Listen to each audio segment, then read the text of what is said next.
বন্ধুরা, তানভি ভিলেজ ফুডে সবাইকে স্বাগত। Happy new year. আমার সকল বন্ধুদের জানাই হ্যাপি নিউ ইয়ার। আজকে আমি একটা রেসিপি বানাচ্ছি। রেসিপি হলো পিঠের রেসিপি বানাচ্ছি। কি দিয়ে বানাচ্ছি সেটাও বলছি। রাঙা আলু আমি আগেই দেখিয়েছি, রাঙা আলু সিদ্ধ করতে বসিয়ে দিয়েছি। নারকেলটা আমি কুড়ে নিয়েছি, আর এখানে নারকেলটা আমি ছাই মেরে নেবো। কড়াতে বসিয়ে দিয়েছি, কড়াটা গরম হয়ে গেছে। এবার নারকেলগুলো দিয়ে দিচ্ছি।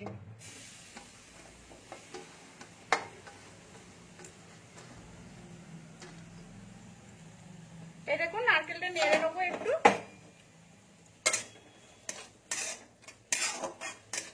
নারকেলটা হাত দিয়ে নেড়ে নিয়েছি, এবার একটু গুড় দিয়ে দেবো। দেখুন গুড়টা এবার গলে যাবে এর সাথে। আমি একটু নাড়তে রয়েছি, আর পাশে গান বাজছে। আজ হ্যাপি নিউ ইয়ার, সেই হিসাবে বক্স বাজছে। আমি যতটা পারছি আওয়াজ দিচ্ছি।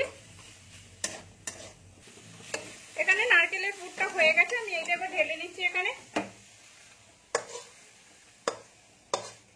গুড়ের বদলে চিনিও দিতে পারেন, কোনো অসুবিধা নেই।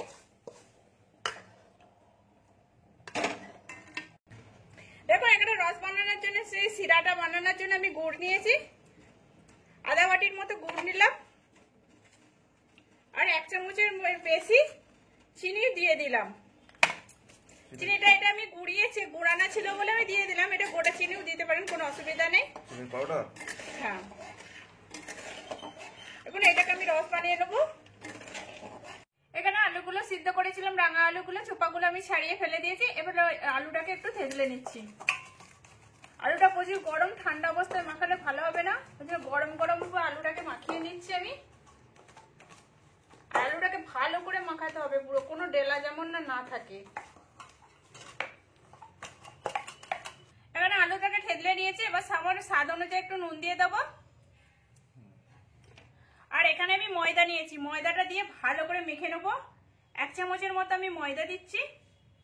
আলুটার সঙ্গে আমি ভালো করে মেখে নিচ্ছি। নুন আর ময়দাটা যেন আলুর সাথে ভালো করে মাখা হয়। দেখুন এরকম করে আমি পুরো মাখিয়ে নিয়েছি। এই দেখুন, এবারে এইটাকে আমি লেচি করে নেবো।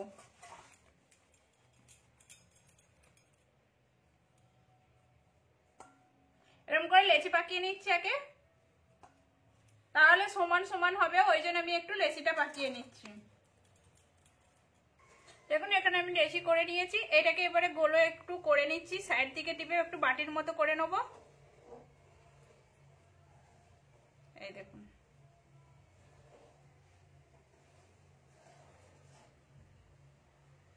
এই দেখুন আমার বাটির মতো হয়ে গেছে। এবার আমি এর মধ্যে পুর দিয়ে দিচ্ছি। পুর ভরে দু সাইড দিয়ে টিপে নিচ্ছি, ভালো করে টিপে নিচ্ছি যাতে পুরটা না বেরোয়। দিয়ে এরকম করে হাতে করে দু ধার দিয়ে একটু টিপে নিচ্ছি। এই দেখুন, আমি আরেকটা দেখাচ্ছি। এটা কিন্তু তেল দিয়ে আগেই আছে, আমি দেখিয়েছি। গোল করে নিয়েছি। গোল করে নিয়ে এটা সাইড দিয়ে টিপে পুরো বাটির মতো করে নিচ্ছি এটাকেও।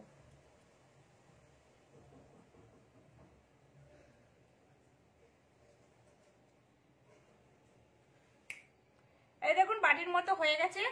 এবার এর মধ্যে আবার পুর ভরে নিচ্ছি। পুর ভরে সাইড দিয়ে আমি টিপে নিচ্ছি।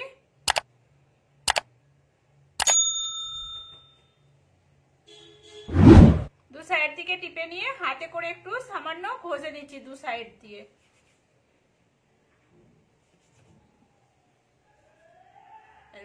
এরকম করে আমি সবগুলো বানিয়ে নিচ্ছি। দেখুন আমার এটা হয়ে গেছে পুরোটাই। আমি এরকম করে বানিয়ে নিয়েছি। এটাকেও পুর ভরে বানিয়ে নিচ্ছি। এই দেখুন পুরো বানানো হয়ে গেছে আমার। এখানে আমার পুরোটা হয়ে গেছে। এবার এটা আমি তেলে ভেজে নেবো। এবার এগুলো ভেজে নিচ্ছি। এখানে তেল দিয়ে দিয়েছি, তেলটা গরম হয়ে গেছে হালকা। আমি কিন্তু খুব তেলটা গরম করি না, হালকা তেলটা গরম হয়েছে। এবার একটা একটা করে এর উপরে দিয়ে দিচ্ছি, তেলের উপরে।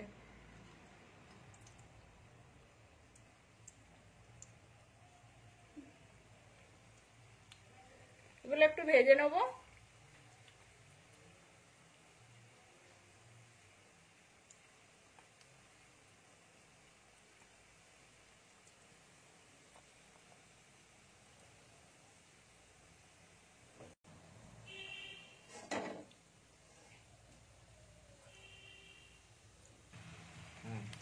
এগুলো এক পিঠটা ভাজা হয়ে গেছে, আমি একটু উল্টে নিচ্ছি, আস্তে আস্তে উল্টাচ্ছি আমি। এই দেখুন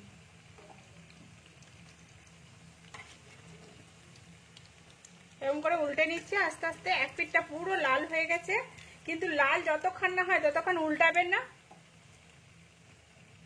এক পিঠটা লাল হয়ে যাবার পরে আমি উল্টেছি, কিন্তু এক পিঠটা না লাল হলে উল্টিয়ে নিলে পুরো ভেঙে যাবে। আরেক পিঠটা আমি ভাজতে দেবো। এগুলো আমার হয়ে গেছে, আমি এগুলো তুলে নিচ্ছি। বাদ বাকি যেগুলো আছে আমি সবগুলো ভেজে নেব। এরকম করে লাল লাল করে আমি ভেজে নেব।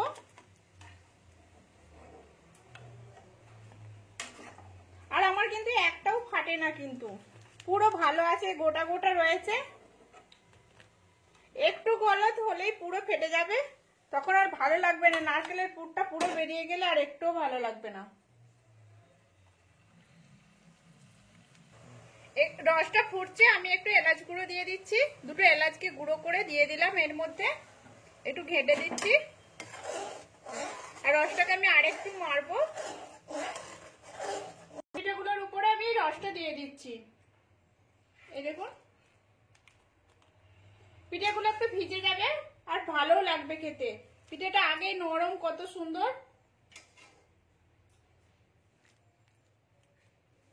সব পিঠাগুলোর উপরে আমি রসটা দিয়ে দিচ্ছি। পুরো কমপ্লিট হয়ে গেছে। এটা আমি 2 ঘন্টার মতো ভিজিয়ে রেখেছিলাম। এবার দেখাচ্ছি আমি কেটে কতখানি হয়েছে নরম। এই দেখুন কতটা নরম হয়েছে। আর এটা নয়, এটা যদি না ভিজে এটা নরম থাকবে না, একটু কড়কড়ে টাইপের থাকবে, ভালো লাগবে না খেতে। এটা যতটা নরম হবে খেতেও খুব সুন্দর লাগবে। আপনারাও এরকম করে বাড়িতে বানান। কেমন হয়েছে সেটাও কমেন্ট করে বলবেন। ভালো লাগলে লাইক করবেন, শেয়ার করবেন, সাবস্ক্রাইব করবেন আর পাশে থাকবেন। এটা রাঙা আলুর পিঠে, কত সুন্দর।